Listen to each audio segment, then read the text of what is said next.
모닝 브리핑입니다. 전거래일 코스피는 기관의 대량 매도에 따라서 3거래일 만에 하락 전환을 했죠. 네, 맞습니다. 마이크론 실적 발표에 따른 실망감에 반도체주는 약세를 보였는데요. 하지만 현대차가 신고가를 기록하는 등 자동차와 또 조선, 전력기기 섹터가 강한 모습을 보이면서 지수의 낙폭을 조금은 줄여줬습니다.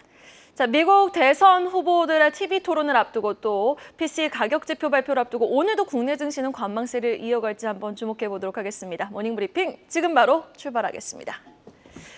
자, 환율 급등에도 마이크론의 시간 외 급락에도 버텨준 시장에 감사해야 합니까? 아니면 상반기의 마무리가 허무한 데 따른 불평을 토로해야 합니까?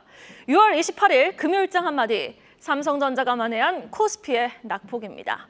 목요일장 국내 증시는 삼성전자가 지켜준 하루였습니다. 사실 이날 시장 부담 가득 안고 출발을 했죠. 엔달러 환율 160엔 재돌파, 그리고 미십년물 국채금리 4.3% 재돌파, 달러화에 대한 원화 가치 1,394원 돌파, 시간의 마이크론 8% 가까이 급락까지 겁신할 수 있는 악재 가득 안고 출발했던 시장에 코스피는 장중 한때 1% 넘게 빠지기도 했습니다. 하지만 다음 주 금요일 잠정 실적 발표를 앞둔 삼성전자를 향한 외국인의 러브콜이 이날까지 4거래일 연속 유입이 되면서 4천억 원 넘는 삼성전자 하향 매수가 전반적인 시장의 추가 하락을 제한했던 전거래일. 자, 그럼 더 구체적인 마감 수치와 수급 동향까지 확인해보고 오시죠. 네, 어제 국내 증시는 업종, 종목별 차별화 장세가 짙은 하루였습니다. 현대차와 기아 등 자동차주와 또 가온전선, LS일렉트릭 등 전선주가 강했고요. 또 반면에 마이크론 실적 발표에 대한 실망감에 반도체주는 약세를 보였습니다.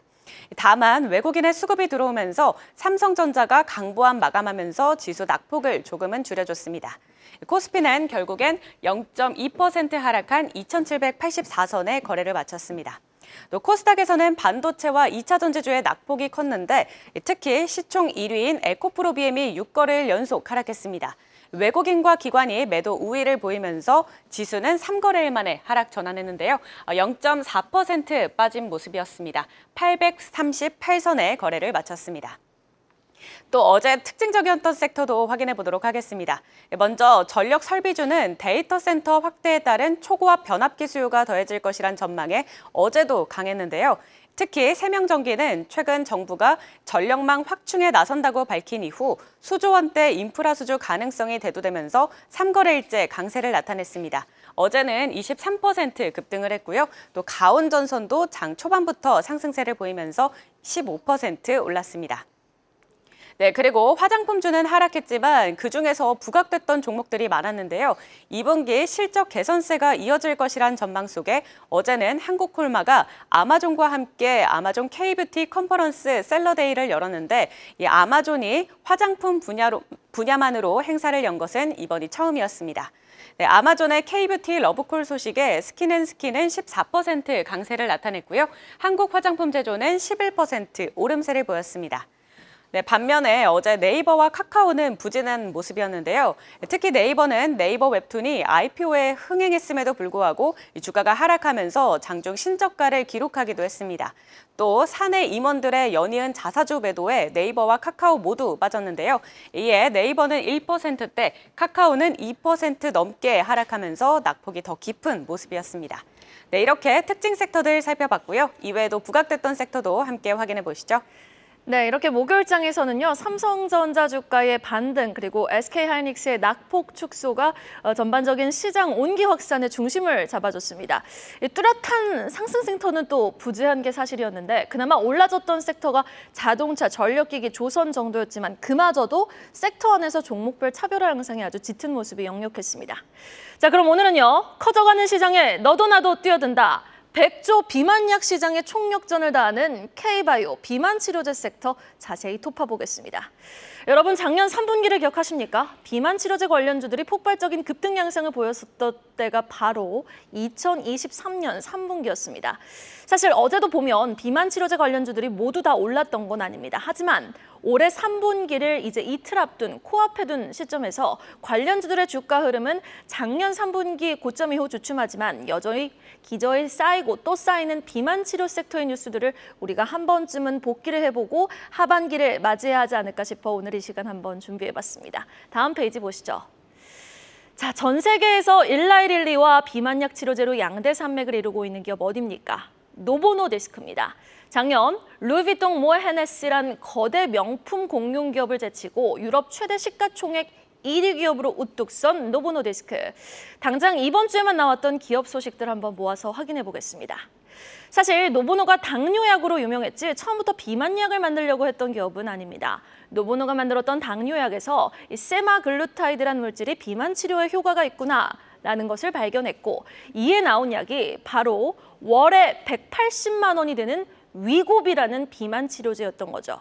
특히 테슬라 CEO 일론 머스크가 2년 전 갑자기 몽짱이 되어 나타나 이목을 끌었던 비결을 위고비라고 답하자 화제의 다이어트 약으로 급부상하게 된 건데요. 이 위고비가 인구 14억 명 대륙인 중국에 상륙을 했습니다. 세계 최대 과체중 비만 인구 시장인 중국에서 사용 승인을 받았다.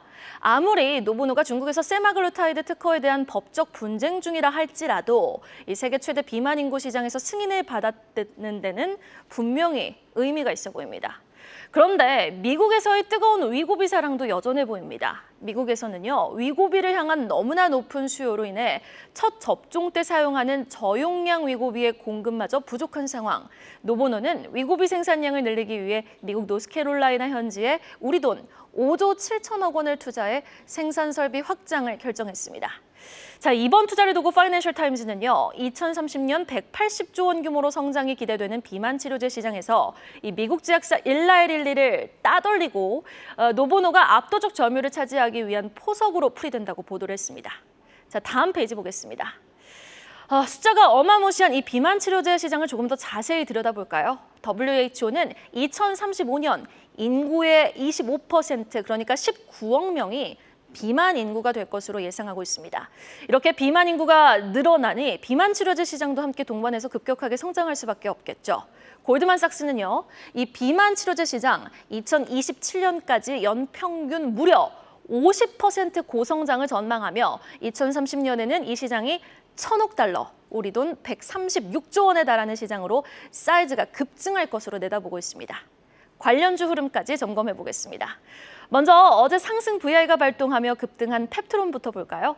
지난달 미국 글로벌 제약사와 지속형 당뇨, 비만 치료제 개발을 위한 물질 이전 계약을 체결했다라는 소식에 이 말인즉슨 핵심 기술인 장기 지속형 펩타이드 의약품 개발 능력이 해외에서 인정을 받았다라는 시장의 해석 속에 주가는요, 전날 무려 22% 넘게 급등 마감했습니다. D&D 파마텍도 보겠습니다. 주력 치료제는 GLP-1 주사제였으나 지난해 이상 완료 후 통계적 유의성을 확보하지 못하며 우선순위 파이프라인이 경구용 비만 치료제가 됐습니다. 5월 상장 이후 주가 좀 지지부진한 모습을 이어가더니 어제는 바로 미국의 자회사입니다. 엔비디아 인셉션 프로그램 멤버, 그러니까 엔비디아가 AI 스타트업을 지원하는 글로벌 프로그램 멤버로 선정됐다라는 소식 속에 주가가 10% 넘게 급등 마감했습니다. 다음은 한미약품 보겠습니다. 비만 치료제 관련 4건의 비임상 연구 결과 발표가 예정된 가운데 지난달은 GLP-1 기반 3중 작용제로 미국 FDA로부터 일상 임상 시험 계획을 승인받은 바 있습니다. 하지만 주가는 어제 쉬어갔죠. 주가는 2.5% 하락 마감했습니다. 자, 마지막 기업은 인벤티지 랩입니다. 직접적인 치료제 기업은 아닙니다. 하지만 그 치료제를 신체로 투입하는 장기 지속 주사제 플랫폼을 만드는 기업입니다. 올해 초 유한양행과 장기 지속형 비만 치료제 개발을 발표한 바 있습니다. 주가는요, 최근 바닥에서 빼꼼 고개를 들며 어제는 1% 정도 상승 마감했습니다. 여러분, 세상에 맛있는 건 너무 많지만 반드시 살은 빼야 한다. 살과의 전쟁을 선포한 세상. 이렇게 숫자가 증명해주는 비만 치료제 시장 속 쉬어가고 있는 관련주들의 흐름. 현 시점 우리는 좀 계속해서 주목해 볼 필요가 있지 않을까요? 그럼 장 마감 이후 나온 공시와 일정까지 확인해 보고 오시죠. 네, 계속해서 공시 전해드리도록 하겠습니다. 이 로버티즈는 전환 우선주 매도 청구권 행사에 따른 자사주 취득을 목적으로 15억 원 규모의 자사주를 취득했다고 결정을 했다고 공시를 했고요. 또 KPS는 자회사인 배터리 솔루저즈에 이 144억 원 규모의 주식을 양도하기로 결정했다고 밝혔습니다. 이는 자기 자본 대비 24.75%에 해당하는데요. 양도 목적은 주요 종속회사 상장을 위한 지분율 희석과 또 투자자금 확보라고 합니다.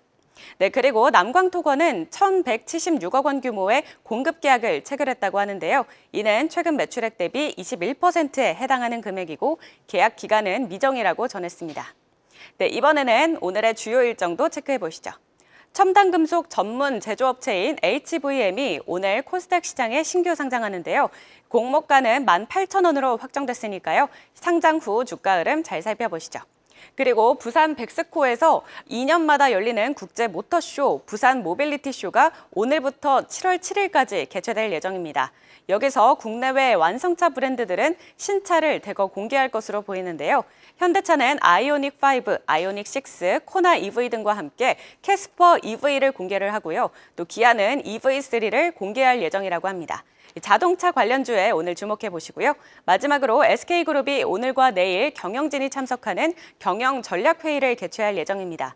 이번 회의에서는 그룹 내 각 사업을 점검해 최적화하는 리밸런싱 방향성 등을 논의할 것으로 보이는데요. 오늘 SK그룹주의 주가도 함께 잘 살펴보시기 바랍니다. 네, 지금까지 공시와 일정 정리해드렸습니다. 오늘은 웹툰 관련주에 주목해보는 건 어떨까요? 시장에 영향을 줄 만한 굵직한 대형 이슈들이 이제 3시간 뒤면 또 진행이 되죠. 미국 대선 후보들의 TV 토론이 3시간 뒤면 진행이 될 거고 또 오늘 밤에 미국의 물가지표 PCE 가격 지표가 발표가 될 예정입니다. 이를 앞두고 오늘도 또 환율과 외국인의 향방에 따라서 울고 웃을 국내 증시가 예상되는 가운데 밤사이 뉴욕 증시는 어땠습니까? 네이버 웹툰이 화려한 신고식을 치렀죠. 티커명 WBTN이라는 네이버 웹툰이 상장 이후 주가가 장중 한때 10% 넘게 급등한 바 있는데 국내 웹툰 관련주들은 사실 심심했던 게 사실이었거든요. 자, 이에 따라서 오늘 반등을 줄 수 있는지 여부 그리고 반등의 지속성이 계속 이어질지 여부에 한번 주목해 보시면 좋을 것 같습니다. 여러분 오늘도 부자 되세요. 모닝 브리핑이었습니다. 계속해서 다양한 경제 이슈를 알고 싶다면 구독과 좋아요, 알림 설정 부탁드립니다. AI 캐스터 권미정이었습니다.